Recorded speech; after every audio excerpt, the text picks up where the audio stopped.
தமிழ் வார்த்தைகளை பொறுத்த வரைக்கும் ஒவ்வொரு தமிழ் வார்த்தைக்கும் மாறுபட்ட அர்த்தங்கள் இருக்குது. இப்போ தண்ணீர், நீர் இது ரெண்டுத்துக்குமே வேறுபட்ட அர்த்தங்கள் இருக்குது. ஒரு குழாயை திறந்தோன்னே வர்றது தண்ணீர் அப்படின்னு சொல்லுவாங்க. இதே டேங்க்கில் தேக்கி வச்சோம் அப்படின்னா அதுக்கு பேர் நீர். இதனால தான் அணைக்கட்டில் நீரை தேக்கி வைக்கிறத நீர் தேக்கம் அப்படின்னு சொல்லுவாங்க. இதே மாதிரி நீர் பாயிற விதத்தை பொறுத்தும் அதை பயன்படுத்தும் விதத்தை பொறுத்தும் அதை பல்வேறு நிலைகளில் அதை சொல்கிறாங்க. எப்படின்னா அருவி, ஓடை, இது கிணறு என்று பல்வேறு நிலைகள் இருக்குது. இதுக்கு ஒவ்வொன்றுக்கும் ஒவ்வொரு அர்த்தம் இருக்குது. அது என்ன அப்படின்னு பார்த்தோம் அப்படின்னா அகழி. இப்போ அகழி அப்படின்னா கோட்டையின் புறத்தே அகழ்ந்து அமைக்கப்பட்ட நீர் அரண் அப்படின்னு சொல்லுவாங்க. அதே மாதிரி அருவி. அருவி அப்படின்னா வாட்டர் ஃபால்ஸு. அது மலை முகட்டில் தேங்கிய நீர் குத்திட்டு விழுவது அப்படின்னு சொல்லுவாங்க. அடுத்து பார்த்தோன்னா ஆழிக்கிணறு, வெல் இன் சீ ஷோர் அப்படின்னு, அதாவது கடலுக்கு அருகே தோண்டி கட்டிய கிணறு அப்படின்னு சொல்லலாம். இதே ஆறு. ஆறுனா ரிவர்.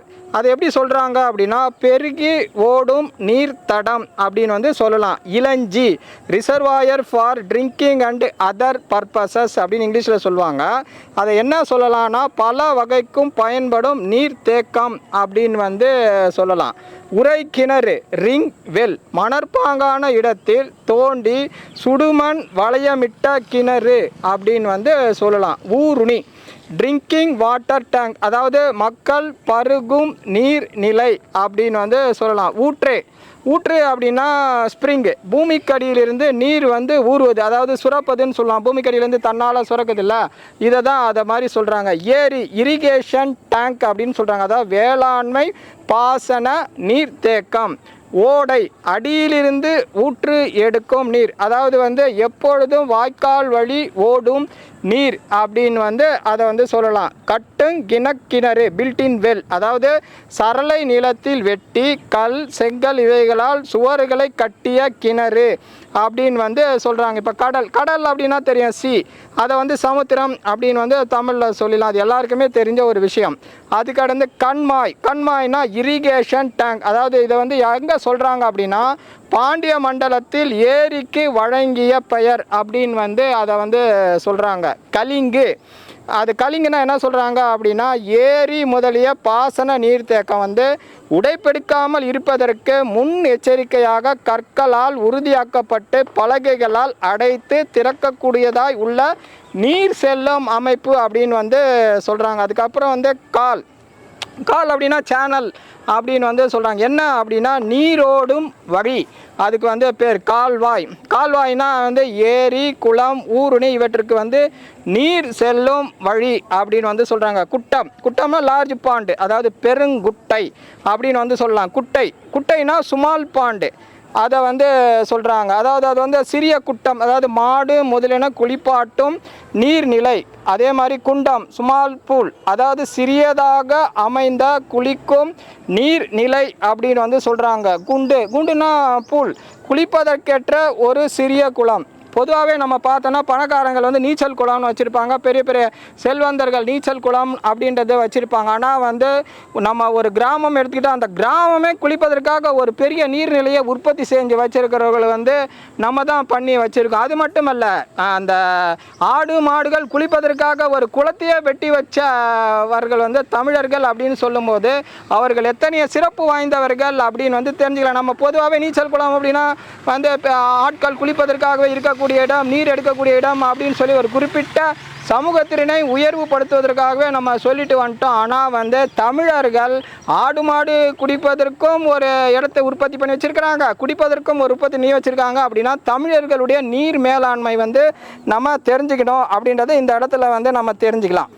அதுக்கடுத்து பார்த்தோன்னா குமிழி, ராக் கட்வெல், நிலத்தின் பாறையை குடைந்து அடி ஊற்றை மேலெழுப்பி வர செய்த குடை கிணறு அப்படின்னு சொல்கிறாங்க. அதுக்கடுத்து குமிழி ஊற்று, அடிநிலத்து நீர் நிலமட்டத்திற்கு கொப்பளித்து வரும் ஊற்று. அதுக்கடுத்து குளம். குளம்னா எல்லாருக்குமே தெரியும், பாத்திங் டேங்க் சொல்கிறாங்க. அதாவது ஊர் அருகே உள்ள மக்கள் குளிக்க பயன்படும் நீர்நிலை. இதை தான் சொல்கிறாங்க, மக்கள் குளிப்பதற்காக, ஊரில் உள்ள மக்கள்லாம் குளிப்பதற்காக உருவாக்கி வச்சுருக்கிற இடம் அப்படின்னா குறிப்பிட்ட பணக்காரர்கள் அவங்க வீட்டில் வச்சு பேசுகிற நீர்நிலையை வந்து நம்ம பெருசாக நினைக்கிறோம். இதை வந்து நம்ம பெருசாக நினைக்கலாம். அந்த காலத்தில் நம்ம மக்கள் உருவாக்கி வச்சிருக்கிறாங்க அப்படின்னு வந்து நம்ம நினச்சோம் அப்படின்னாலே நம்மளுடைய அருமை, தமிழர்களுடைய பெருமை வந்து நமக்கு வந்து தெரியும். அதுக்கடுத்து வந்து கூவம், ஒரு ஒழுங்கில் அமையாத கிணறு அப்படின்னு வந்து அதற்கு வந்து பெயர். அடுத்துக்கு வந்து பார்த்திங்கன்னா கூவல், ஆழமற்ற கிணறு போன்ற பள்ளம், அதுதான் வந்து கூவல் அப்படின்னு சொல்கிறாங்க. அதுக்கடுத்து வாளி, ஆற்று நீர் தன் ஊற்று நீரால் நிரப்பி மறுகால் வழி அதிக நீர் செல்லுமாறு அமைந்த அல்லது அமைக்கப்பட்ட நீர்நிலை அப்படின்றது அதுக்கு பேர். அதுக்கடுத்து வந்து கேணி, லார்ஜ் வெல் அப்படின்னு சொல்லலாம், அகலமும் ஆழமும் உள்ள ஒரு பெருங்கிணறு அப்படின்னு வந்து சொல்லலாம். அதுக்கடுத்து சிறை அல்லது நீர்த்தேக்கம், இது அதுக்கு பேர் என்னென்னா ரிசர்வாயர். இது என்ன சொல்கிறாங்க அப்படின்னா தேக்கப்பட்ட பெரிய நீர்நிலை. அதுக்கடுத்து வந்து சுனை, மவுண்டன் பூல், மலையிடத்து இயல்பால் அமைந்த நீர்நிலை அப்படின்னு வந்து சொல்கிறாங்க. அதுக்கடுத்து வந்து சேங்கை, டேங்க் வித் டக் வீட், அதாவது பாசி கொடி மண்டிய நிலம் குளம், அதாவது பாசி கொடி மண்டிய குளம். அதுக்கடுத்து வந்து தடம், பியூட்டிஃபுல்லி கன்ஸ்ட்ரக்டட் பாத்திங் டேங்க், அதாவது அழகாக நாற்புறமும் கட்டப்பட்ட குளம். அதுக்கடுத்து வந்து தளிக்குளம், கோயிலின் நாற்புறமும் சூழ்ந்தமைந்த அகழி போன்ற ஒரு நீர்நிலை அப்படின்னு வந்து சொல்கிறாங்க. அதுக்கடுத்து வந்து தாங்கல், இரிகேஷன் டேங்க். இப்பெயர் தொண்டை மண்டலத்தை ஒட்டிய பகுதியில் தான் இதை பற்றி சொல்கிறாங்க. இதை வந்து என்னன்னு சொல்கிறாங்கன்னா இது வந்து ஏரியை குறிக்கும் ஒரு சொல் அப்படின்னு வந்து சொல்கிறாங்க. அதுக்கடுத்து திருக்குளம், டெம்பிள் டேங்க், கோயிலின் அருகே அமைந்து நீராந்த, அந்த கோயில் இருக்குன்னா அது பக்கத்தில் இருக்கிறத தான் வந்து என்ன சொல்கிறாங்கன்னா திருக்குளம் அப்படின்னு வந்து சொல்கிறாங்க. அதுக்கடுத்து தெப்பக்குளம், தெப்பக்குளம் அப்படின்னா ஆலோடியுடன் கூடிய தெப்பம் சுற்றி வரும் குளம் அப்படின்னு வந்து அதை வந்து சொல்லலாம். அதுக்கடுத்து வந்து தொடு கிணறு, டிக்வெல், ஆற்றில் அவ்வப்பொழுது மணலை தோண்டி நீர் கொள்ளும் இடம் அப்படின்னு வந்து அதை சொல்கிறாங்க.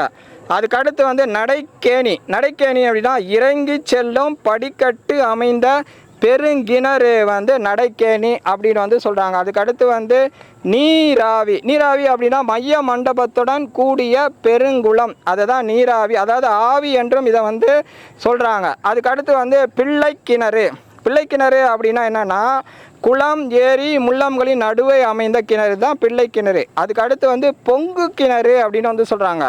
ஊற்றுக்கால் கொப்பளித்து கொண்டே இருக்கும் கிணறு, அதாவது பொய்கை, தாமை முதலின மண்டி கிடக்கும் இயற்கையாய் அமைந்த நீண்டதொரு நீர்நிலை அப்படின்னு வந்து சொல்கிறாங்க. அதுக்கடுத்து வந்து மடு, மடு அப்படின்னா ஆற்றிடையுடைய அபாயமான பள்ளம் அப்படின்னு வந்து சொல்கிறாங்க. அதுக்கடுத்து வந்து மடை, மடைன்றது பெரும்பாலும் நிறைய பேருக்கு தெரிஞ்ச ஒரு விஷயம். அது என்ன சொல்கிறாங்கன்னா ஒரு கண்ணே உள்ள சிறு மதகு அப்படின்றத தான் மடைன்னு சொல்கிறாங்க. ஆனால் மதகு, மதகு அப்படின்னா பெரிய மடை அடைப்பும் திறப்பும் உள்ள பல கண்ணுள்ள ஏரி நீர் வெளிப்படும் மடை அப்படின்னு வந்து சொல்கிறாங்க. அதுக்கடுத்து பார்த்தோம் அப்படின்னா மறுகால், மறுகால்னா அதிக நீர் கழிக்கப்படும் பெரிய வாய்க்கால் அப்படின்னு வந்து சொல்கிறாங்க. அதுக்கடுத்து வந்து வளையம், வளையம் அப்படின்னா வட்டமாய் அமைந்த குளம், வாய்க்கால், ஏரி முதலிய நீர்நிலைகள் அப்படின்னு வந்து சொல்கிறாங்க. முள்ளம், முள்ளம் அப்படின்னா ஏரி பாசன கால்வாய்களில் மீன் பிடிக்க அமைக்கப்படும் நீர் தேங்கும் அமைப்பு அப்படின்னு வந்து சொல்கிறாங்க. இது மாதிரி தமிழில் ஒரு நீர்நிலைக்கு ஆறு, ஏரி, குளம், கிணறு அப்படின்னு பல்வேறு பெற்ற பெயர்கள் வச்சுருக்காங்கன்னா ஒவ்வொன்றும் ஒரு விஷயத்தை குறிப்பதற்காக அமைக்கப்பட்ட ஒரு இடம் அப்படின்றத வந்து தெரிஞ்சுக்கலாம். இதை வந்து நம்மளுடைய தமிழர்கள் இதை வந்து விளக்கமாக வச்சுருக்கிறாங்க. ஒவ்வொன்றுத்துக்கும் ஒரு விஷயத்தை சொல்லி வச்சிருக்கிறாங்க. அப்படின்னா தமிழர்கள் எவ்வளவு அறிவில் சிறந்தவர்கள், எவ்வளவு நாகரிகத்தில் உயர்ந்தவர்கள், நீர் மேலாண்மையில் எவ்வளவு சிறந்து விளங்கி இருக்கிறார்கள் என்பதை வந்து நம்ம தெரிஞ்சுக்கலாம். நன்றி.